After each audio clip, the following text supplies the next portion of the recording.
노후 준비를 잘했다고 믿는 사람들 중에도 의외로 많은 이들이 간과하는 것이 바로 돈의 흐름을 모르는 습관이다. 사람들은 흔히 나는 벌어들이는 돈이 적어서 노후가 불안하다고 말하지만 실제로는 수입보다 지출의 구조를 제대로 파악하지 못하는 것이 더 큰 문제일 때가 많다. 즉, 돈이 부족한 게 아니라 돈이 어디로 빠져나가는지 모른다는 것 자체가 위험한 것이다. 대표적인 예는 카드값은 매달 내고 있지만 내가 이번 달에 정확히 얼마를 어디에 썼는지를 전혀 모르는 경우다. 60대 초반의 김 모 씨는 평생 직장 생활을 하며 어느 정도 연금도 쌓아두었고 은퇴 후에도 자영업 수입이 조금 있었다. 하지만 매달 카드값은 200만 원 이상 나가고 있었고 매달 적자가 조금씩 쌓여갔다. 본인은 크게 낭비하는 건 없어요. 그냥 식사, 장보기, 손주 용돈 정도예요라고 말했지만 실제로 가계부를 작성해보니 불필요한 자동결제 서비스 4건, 보험, 중복 가입 2건, 지나치게 잦은 외식비 지출 등이 드러났다. 그의 말처럼 크게 낭비한 것 같지 않지만 쌓이면 큰 구멍이 되는 지출들이었던 것이다. 이처럼 무심코 지나치는 지출 구조는 나이가 들수록 더 무섭다. 노년에는 새로운 수입원이 많지 않고 연금이나 저축에 의존하는 고정 수입 상태에서 예기치 못한 지출이 반복되면 자산은 빠르게 줄어든다. 그런데 지출 구조를 모르는 사람은 이유도 없이 돈이 빨리 줄어든다고 말한다. 하지만 실제로는 이유가 명확하다. 흘러나가는 지출을 점검하지 않고 방치했기 때문이다. 또 다른 예로 70대 이 씨는 스마트폰 자동결제 앱을 한 번도 점검한 적이 없었다. 가족이 대신 설치해준 각종 유료 서비스, 음원 스트리밍, 클라우드 백업 서비스 등이 매달 수천 원씩 빠져나가고 있었고 그것이 연간 수십만 원에 달했다. 손주에게 해준 모바일 게임 정기 결제도 여전히 유지 중이었다. 그는 그냥 작게 빠져나가는 건데 뭘이라 생각했지만 연간 단위로 계산해보니 자그마치 자동결제로만 45만 원 이상을 쓰고 있었던 것이다. 이처럼 사소하다고 여긴 소비가 지속적이고 반복적일 경우 결과적으로 가장 큰 누수가 된다.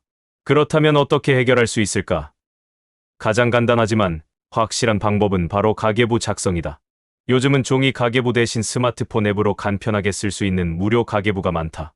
하루에 단 5분만 투자해도 자신이 어떤 소비 패턴을 가지고 있는지 한눈에 확인할 수 있고 불필요한 지출이 명확히 드러난다. 예를 들어 카페 5회 방문에 25,000원, 마트 충동구매 3건에 3만 원, 의미 없는 구독 결제 4건에 12,000원이라는 식의 기록은 막연한 돈이 왜 없지를 명확한 여기서 샌다로 바꿔준다. 또한 소비 카테고리 점검도 중요하다. 가계부에는 식비, 교통비, 통신비, 취미비, 자녀 관련, 건강관리 등으로 항목을 나누어야 한다. 이렇게 하면 어느 한 항목이 지나치게 과잉 소비되고 있는지를 파악할 수 있고 지출 구조의 균형을 잡기 쉬워진다. 예를 들어 식비와 외식비를 따로 나눠서 기록하면 내가 집에서 먹는 것보다 외식이 얼마나 많았는지를 알 수 있고 줄일 항목이 더 명확해진다. 마지막으로 반드시 해야 할 것이 정기 지출 리셋이다. 매달 자동으로 빠져나가는 고정 지출, 즉 보험료, 통신비, 스트리밍 서비스, 정기 후원 등을 정기적으로 재점검하고 현재 나에게 정말 필요한 것인지 가격 대비 효용이 있는지를 따져봐야 한다. 알뜰폰으로 통신사를 바꾸면 월 34만 원은 바로 절약되고 중복된 보험을 조정하거나 통합하면 수십만 원이 줄어들 수 있다. 이런 항목은 한 번 정리하면 끝이 아니라 1년에 한 번은 반드시 리뷰해야 할 항목이다. 결국 노후에 있어서 가장 무서운 것은 돈이 없는 상태가 아니라 돈이 어디로 흘러가는지 모르는 상태다. 우리가 지출을 모르고 방치하는 순간 경제적 불안은 눈덩이처럼 불어난다. 그리고 늦었다고 느낄수록 더 빠르게 행동해야 한다. 지금부터라도 하루 5분 내 소비를 돌아보고 고정 지출을 점검하며 내가 돈을 어떻게 쓰고 있는가를 이해한다면 노후의 불안은 충분히 줄일 수 있다. 노후를 위한 준비는 거창한 투자나 부동산이 아니라 내 지갑에서 나가는 흐름을 한눈에 볼 수 있는 습관에서 시작된다. 지금부터라도 쓰는 대로 쓰는 습관을 계획해서 쓰는 습관으로 바꾸는 것. 그것이 노후 경제의 가장 현실적인 출발점이다. 보험은 많지만 정작 모른다는 말은 생각보다 많은 중장년층과 노년층에게 해당되는 현실이다. 노후에 대비해 이것저것 보험을 들어두긴 했지만 무엇을 얼마나 보장받는지, 어떤 보험이 중복되는지, 지금도 유효한지조차 모르는 상태인 경우가 흔하다. 주변에서 누가 입원했다거나 암에 걸렸다는 소식을 들으면 나도 하나쯤 들어야겠다는 마음으로 가입하고 방송이나 보험 설계사 추천을 받고 무작정 몇 가지를 묶어 가입한 결과 나도 모르게 5개 이상 보험을 갖고 있는 경우가 많다. 그러나 이 보험들이 정말 노후에 나를 지켜줄 수 있는 실효성 있는 보장인지는 전혀 다른 문제다. 예를 들어 60대 후반의 박모 씨는 실비보험, 암보험, 종신보험, 치아보험, 상해보험, 그리고 자녀가 권유한 교육보험까지 총 6개의 보험에 가입돼 있었다. 매달 내는 보험료는 35만 원을 넘었고 연간으로 따지면 400만 원이 넘는 금액이다. 그런데 놀라운 사실은 본인이 어떤 보험에서 어떤 상황에 얼마까지 보장받을 수 있는지를 전혀 모르고 있었다. 병원 진료 후 진단비가 나올 수 있는 상황이었지만 청구 방법도 몰랐고 해당 보험이 갱신형이라 이미 보험료가 올라 있는 상태라는 것도 뒤늦게 알게 되었다.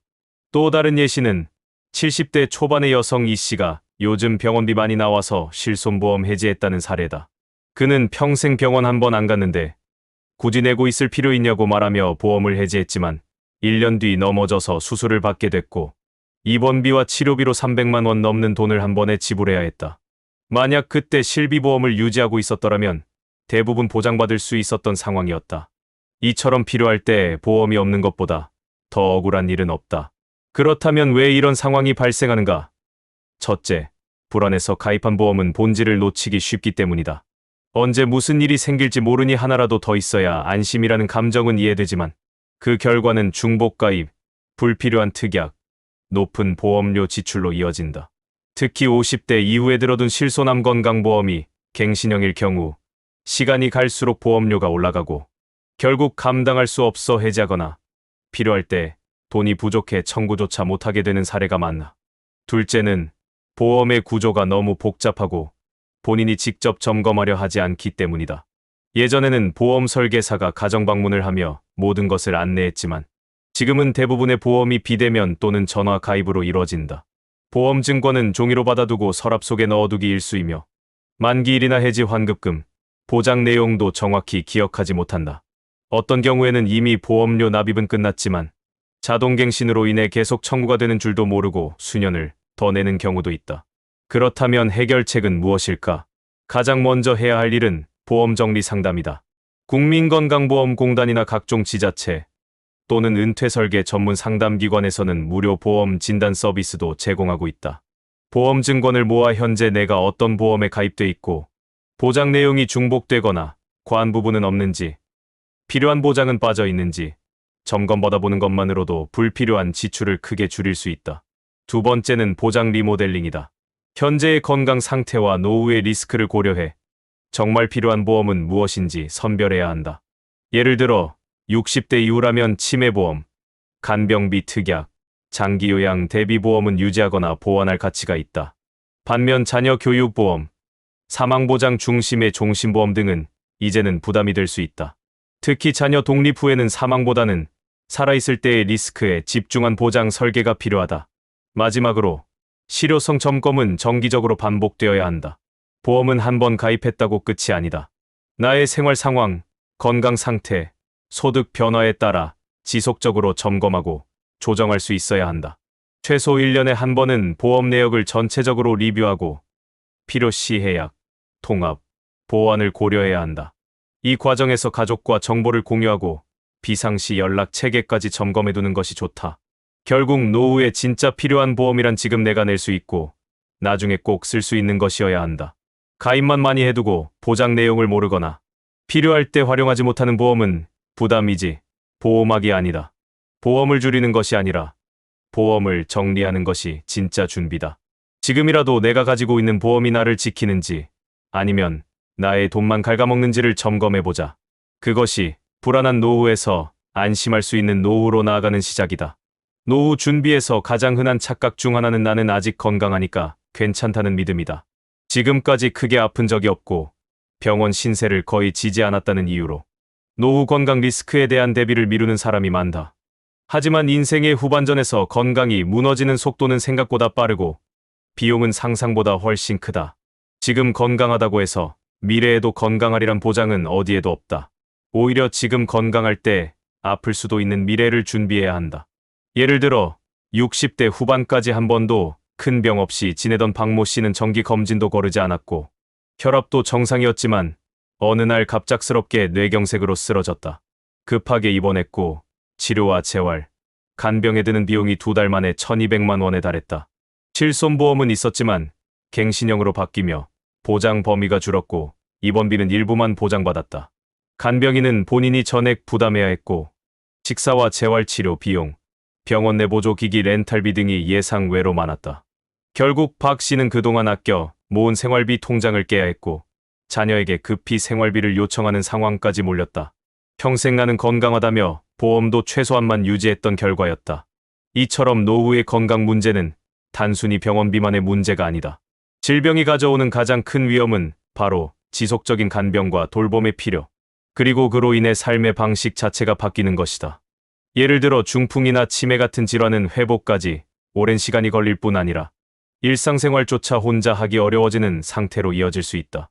문제는 이런 상황에 대비한 제도나 자금 준비가 아예 없으면 보호자나 자녀에게 큰 부담이 전가된다는 것이다. 더욱이 많은 사람들이 장기요양보험을 잘 모른다.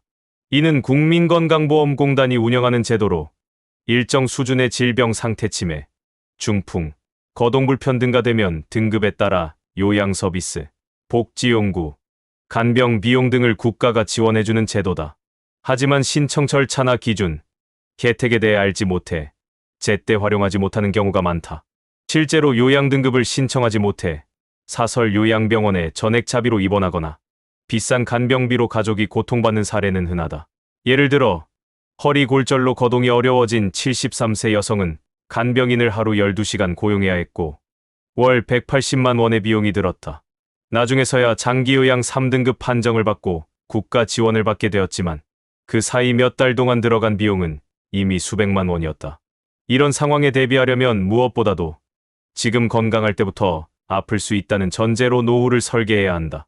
우선 장기요양보험 제도를 이해하고 미리 신청 요건과 절차를 파악해두는 것이 중요하다. 국민건강보험공단 홈페이지나 지사에서 관련 자료를 쉽게 확인할 수 있으며 상담도 가능하다. 가족에게 부담을 주지 않기 위해서라도 복지용구 지원, 방문, 요양 서비스, 주간 보호시설 등의 이용 조건을 알아두자. 또한 간병 대비비 통장을 별도로 만들어두는 것도 실용적인 방법이다. 매달 5만 10만 원 정도씩이라도 자동이체로 모으면 수년 뒤 갑작스러운 간병비가 발생했을 때 심리적 경제적 부담을 줄일 수 있다. 이 통장은 긴급의료비, 복지기기 구입, 간병비, 지급 등 목적이 뚜렷하기 때문에 다른 용도로 쓰이지 않고 계획된 보호비용으로 기능할 수 있다. 마지막으로 가장 기본적인 대비는 정기적인 건강검진을 거르지 않는 것이다. 국가건강검진은 무료로 제공되며 2년에 한 번씩 기본검진을 받을 수 있다. 특히 66세 이상부터는 인지기능, 검사치매, 조기 진단도 함께 제공되며 치매가 의심되면 전문기관으로 연계해주는 체계도 마련돼 있다. 이러한 제도를 활용하면 질병을 초기에 발견하고 치료와 간병 계획을 미리 수립할 수 있다. 결국 건강은 잃기 전에는 그 가치를 모르고 잃고 나면 모든 것이 바뀐다. 지금 건강하다고 해서 미래도 괜찮을 거라고 생각하는 것은 가장 위험한 낙관이다. 진짜 현명한 사람은 지금이라는 시간을 활용해 나중을 대비하는 사람이다. 병은 예고 없이 오고 돈은 준비 없이는 모이지 않는다. 지금이라도 내 노후가 아프더라도 무너지지 않게 만들어야 한다. 건강할 때 준비하는 노후만이 진짜 건강한 노후다. 노후를 준비하면서 가장 흔하게 들을 수 있는 말 중 하나가 바로 그래도 자식이 있으니까 괜찮지다. 이 말 속에는 부모로서 자녀를 믿고 의지하고 싶은 마음이 담겨 있지만 동시에 크고 위험한 착각이 숨어 있다. 과거 세대에서는 자녀가 부모를 봉양하는 것이 당연한 문화였고 자식이 노후 보험이라는 말도 통용됐다. 하지만 지금은 시대가 바뀌었고 가족 구조와 경제 현실, 가치관 모두 이전과는 전혀 다르다. 이제는 자식이 부모의 노후를 책임질 수 없는 시대다. 그리고 그걸 받아들이지 못한 채 자녀에게 기대며 노후를 준비하지 않는 사람은 결국 관계와 자존감, 경제 모두를 잃게 된다. 실제로 60대 초반에 퇴직한 박 모 씨는 평생 자식들이 나중에 챙겨주겠지라는 생각으로 연금 외엔 별다른 노후 자산을 만들지 않았다. 자녀의 결혼 자금, 집 마련 자금까지 모두 지원했지만 정작 은퇴 후 생활비와 병원비가 빠듯해지자 자녀에게 도움을 요청했다. 처음에는 자녀들도 부담을 나눴지만 시간이 지날수록 지원은 줄어들었고 결국 박 씨는 자녀에게 섭섭함을 자녀는 부모에게 부담을 느끼며 갈등이 시작됐다. 한때는 끈끈했던 가족이었지만 기대와 의무가 쌓이자 감사 대신 피로감이 남고 결국 연락이 점점 줄어드는 상황까지 번졌다. 이처럼 부모가 자녀에게 지나치게 의존하는 노후는 사랑을 기대하면서 관계를 망치는 결과로 이어지기 쉽다.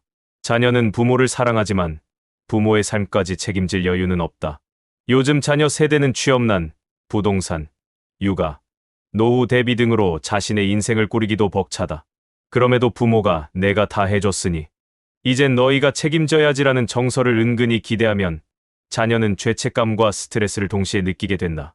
이럴 때 부모 자식 간의 관계는 더 이상 따뜻한 유대가 아닌 부담이라는 무게감으로 변질된다. 또한 자녀 의존형 노후는 부모 자신의 자존감까지 무너뜨릴 위험이 있다. 처음에는 당연하게 느꼈던 도움 요청이 반복되면 어느 순간부터 내가 짐이 되는 건 아닐까라는 자책으로 이어진다. 자녀에게 돈을 부탁할 때마다 눈치를 보게 되고 자존감이 깎인다.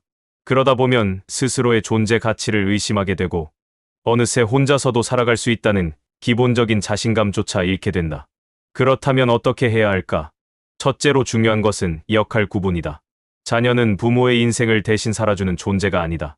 부모의 노후는 어디까지나 부모가 준비해야 하며 자녀는 그저 정서적 지지자이자 동반자로 남는 것이 가장 건강한 관계다.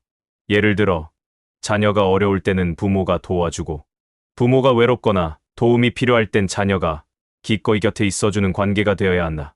하지만 생활비, 병원비, 거처 문제까지 자녀에게 맡기기 시작하면 그 관계는 동반자에서 의무감으로 전락한다.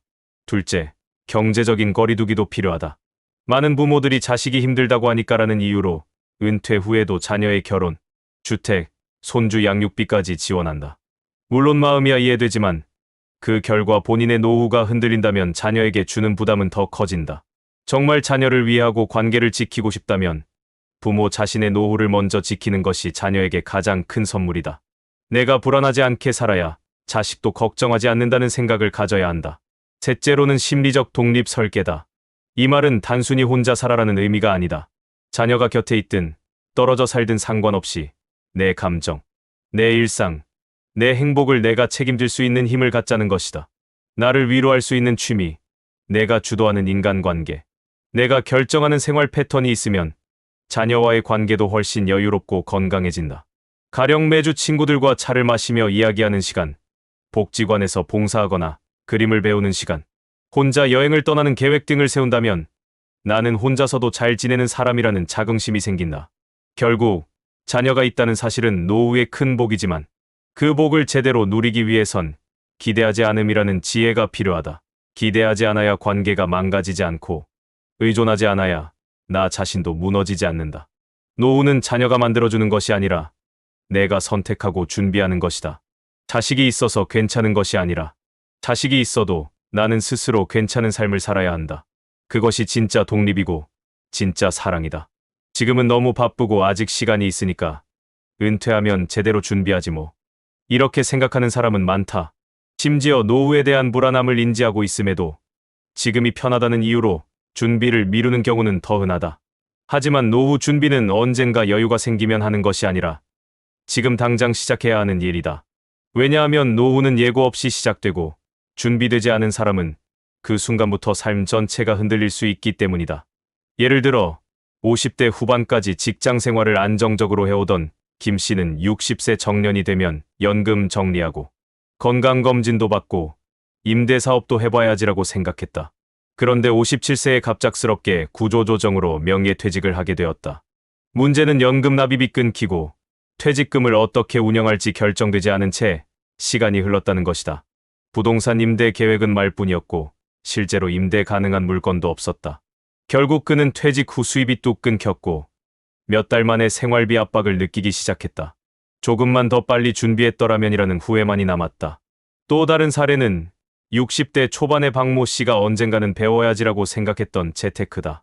그는 지인들이 ETF나 배당주에 투자해 매달 일정 수익을 얻는다는 말을 들었지만 나는 잘 몰라서 지금은 그냥 살만하니까라는 이유로 미뤘다. 몇 년 후 물가가 오르고 병원비 지출이 늘어나자 박 씨는 뒤늦게 소액 투자에 관심을 가졌지만 정보도 지식도 준비돼 있지 않아 불안만 커졌다.